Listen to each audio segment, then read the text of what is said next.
ચાલો મિત્રો, હવે છેલ્લો યુનિટ બેટા આપણો આયા. આપણો છેલ્લો યુનિટ છે અને આગળનો યુનિટ તમે સ્વાધ્યાયપોથીમાં પતાવી દીધા હશે. લિટલ સ્ટેપ્સ આપણા પતી ગયા છે અને હવે આપણે યુનિટ 2 જોઈએ છે. બરાબર, ધ્યાનથી સમજો. આના પણ સ્પેલિંગો છે, તમારે 5 વખત ચોપડામાં લખવાના છે. ઓકે, ચાલો જુઓ.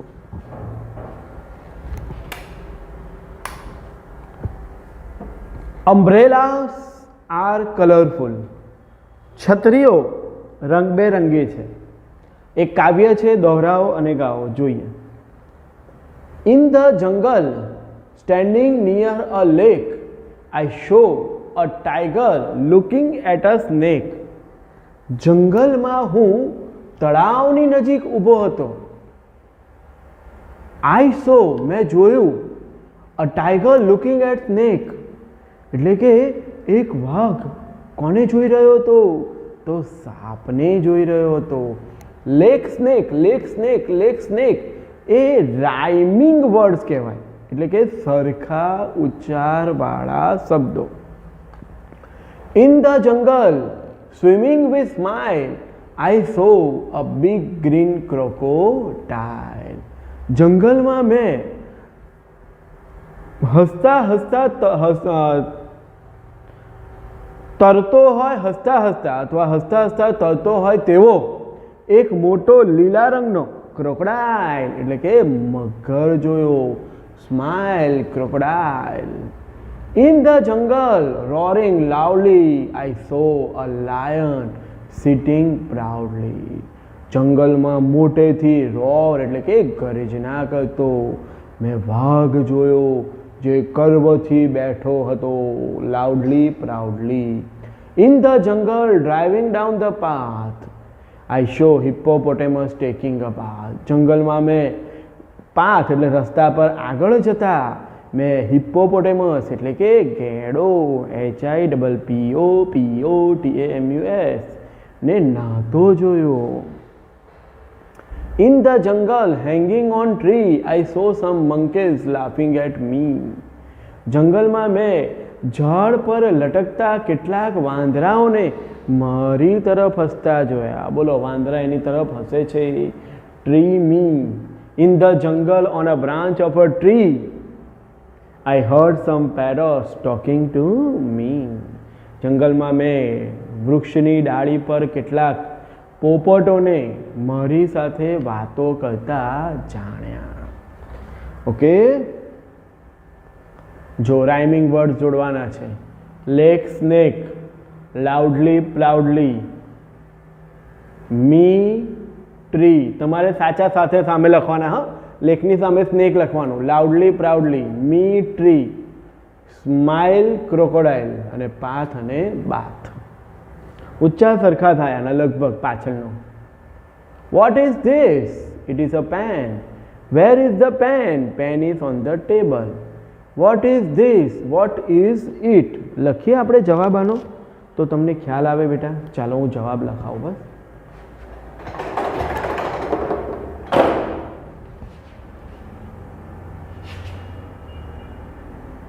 વોટ થી પ્રશ્ન છે તો જવાબ એનાથી જ આપવાનો. Vote is it? તો ઇટ છે ને. ઇટ ઇઝ અ કેમલ, એટલે કે આ શું છે? ઊંટ છે. What colour is the fish? Fish એટલે માછલીનો રંગ કયો છે?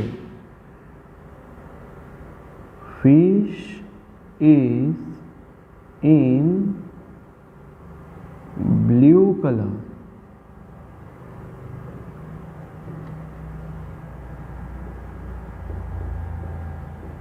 ભૂરા રંગમાં છે. It is a dog. તો અહીંયા શું પ્રશ્ન હશે? પેલા બેમાં ખબર પડી ને?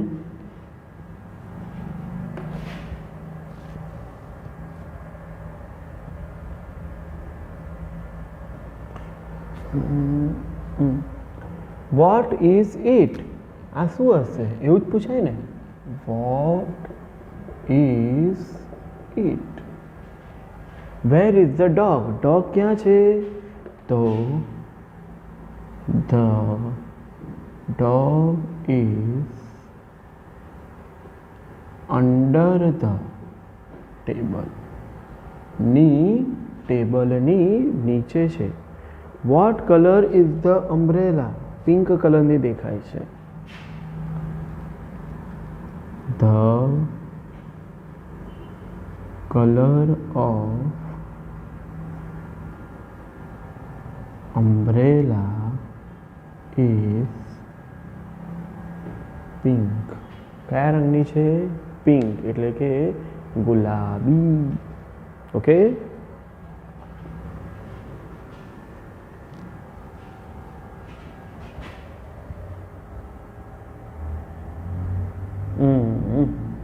હવે આપણે પાઠ જોવાનો છે. અ લવલી ફેર, એક મજાનું. ચાલો, અ લવલી ફેર આજે આપણે એનિમેશનમાં જોઈએ. અ લવલી ફેર એટલે એક સુંદર મેળો. તમે ચોપડીમાં ધ્યાન રાખજો અને જોડે જોડે બોર્ડ ઉપર બી. બરાબર છે? થોડું સ્ટાર્ટિંગમાં બ્લર હશે, પછી ક્લિયર થઈ જશે. અ લવલી ફેર, સુંદર મેળો. Bakshipur is a small village. Bakshipur એક નાનકડું ગામ છે. નાનું ગામ છે. There is a fair in the village today. અને ગામમાં આજે મેળો ભરાયો છે ભાઈ. પહેલાં ગામડાઓમાં મેળા બહુ જ ભરાતા હતા અને બહુ પ્રખ્યાત. શહેરમાંથી પણ લોકો જાય. There is a fair in the village today. આજે ગામમાં મેળો ભરાયો છે. સરસ, બહુ સરસ કહેવાય મેળો ભરાયો હોય તો. It is on the river bank. અને એ હંમેશા નદીના કાંઠે હોય, જેથી પાણીની તકલીફ ના રહે. Man, woman and children are in the fair. કોણ કોણ છે? પુરુષો છે, સ્ત્રીઓ છે અને બાળકો પણ મેળામાં આવ્યા છે. બધા જ જાય મેળામાં. બહુ મજા આવે મેળામાં. તમારા પેરેન્ટ્સને પૂછી જોજો. Look at the shopkeepers. દુકાનદારોને જુઓ. એ લોકોએ નાની નાની દુકાન રાખી હોય બધાએ, એમને જુઓ. There are small shop. નાની દુકાનો છે, ટેમ્પરરી હોય, પછી એ નીકળી જાય એવી હોય, પતરામથી બનાવી હોય. There are toy shop and fruit shop in the ફેર. મેળામાં ટોય એટલે કે રમકડાની દુકાન છે, ફ્રૂટ એટલે કે ફળની દુકાન છે. બધું ખરીદે લોકો, ખાય લોકો, મજા આવે. રમકડાની અને ફળોની દુકાન છે. There are tea stalls too. ચાની પણ દુકાનો છે. એમ બી આપણે ગુજરાતીઓને ચા બધે જોઈએ જ. Rani and Rahim are at the fair. Rani અને રહીમ મેળામાં આવ્યા છે. પીળા ટી શર્ટ વાળો રહીમ અને પેલી રાણી. રાણી ઇઝ 5 year old. રાણી 5 વર્ષની છે, એકદમ નાની છોકરી છે. Rahim is studying in standard 5. અને રહીમ 5મા ધોરણમાં ભણે છે. એટલે કે રહીમ તમારા જેટલો છે, મોટી આંખો વાળો દેખાય છે ને. Is there a balloon man in the ફેર. શું આ મેળામાં ફુગ્ગાવાળો છે ભાઈ? Yes there is. હા, છે. ફુગ્ગાવાળો તો છે જ ને. ઓ વેર ઇઝ હી. તો કઈ છે ફુગ્ગાવાળો? બતાય મને. જો આ રહ્યો. Look he is near a tea stall. ચાની દુકાન પાસે ઊભો છે. Rahim, who are those children. પેલા બાળકો કોણ છે? અરે ફુગ્ગો લેવા આવ્યા હશે. માં હું? They are my neighbours. મારા પાડોશીઓ છે. They are Asif, Joseph, Vedant, Bhavik and Nachiketa. જો બધાના નામ કયા છે. કોણ કોણ છે? આશિફ, જોસેફ, વેદાંત, નચિકેત અને ભાવિક. આ બધા જ કોની પડોશમાં રહે છે? રહીમ, કે જે 5મા ધોરણમાં ભણે છે, એની પડોશમાં રહે છે. એના પાડોશી છે. વેદાંત, ભાવિક, નચિકેતા. જો બધાના નામ કયા છે. એટલે પેલો એને ઓળખે છે એવું છે. What are they looking at. તેઓ શું જોઈ રહ્યા છે?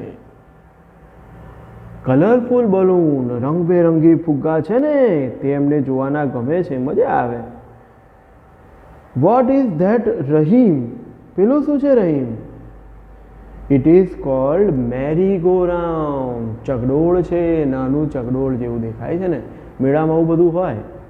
નાનું ચકડોળ છે, ચકરડી કહેવાય એને. ઇટ ઇઝ સ્મોલ, એ નાની છે. જો look at that giant wheel. આ જાયન્ટ વ્હીલ છે, એકદમ મોટું પડ્યું. અને મેરી ગો રાઉન્ડ એટલે મોટું ચકડોળ કહેવાય. પેલી ચકરડી, આ નાની છે ને તે ચકરડી, અને આ મોટું છે તે ચકડોળ.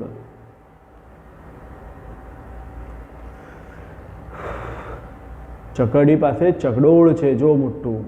ઇટ ઇઝ અ હ્યુજ, વિશાળ છે. Let's buy ice cream. ઓહો, આઈસ્ક્રીમ કહીએ ભાઈ, ice cream. Where is the ice cream stall? પણ આઈસ્ક્રીમની દુકાન કઈ છે? હશે યાર. હા, બધું જ મળે. Is there under the tree near the giant wheel. મોટા ચકડોળની પાસે જ, ઝાડની નીચે છે. એ લોકો એવો બરફ રાખે જે ઠંડુ ગરમનું ઠંડુ રહે. ચાલો ત્યાં જઈએ. Let's go there. I will take big cup. હું તો મોટો કપ ખાઈશ ભાઈ. ખાને ભાઈ, જે ખાવ હોય તે.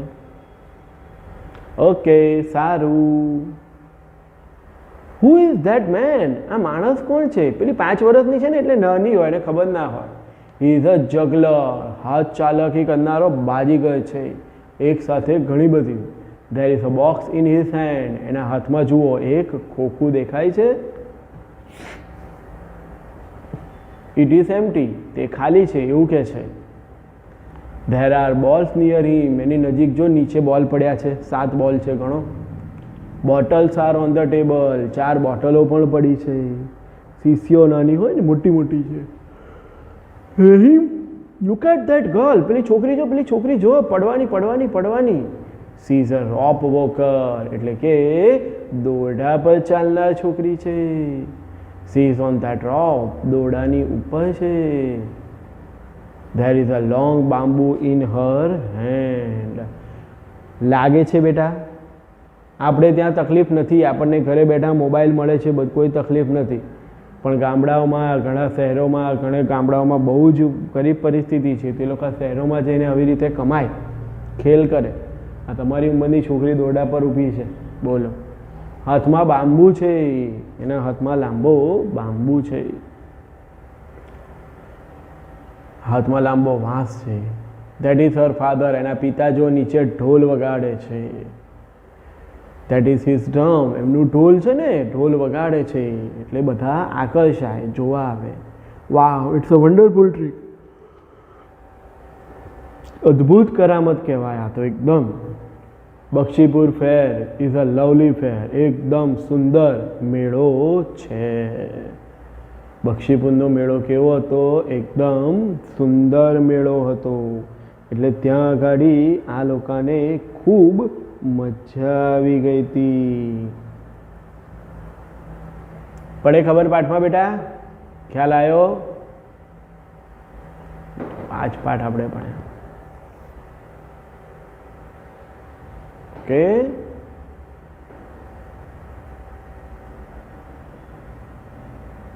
જો હવે આ એના સ્પેલિંગો છે બધાના. આગળના બી આયા, પેલા જંગલવાળી જે પોયમ હતી એના પણ, અને આ પણ. ફરીથી એક વખત ઉચ્ચાર લખવાનો નથી, અર્થ લખવાનો છે. સ્પેલિંગ અને અર્થ વધારે છે. જો આ સ્પેલિંગ અને અર્થ. અને આની સ્વાધ્યાય પોથી પણ તમારે પૂરી કરવાની છે. ઓકે, બરાબર છે? તો આટલી વસ્તુ તમારે કમ્પ્લીટ કરી દેવાની છે. ઓકે, જય શ્રી કૃષ્ણ.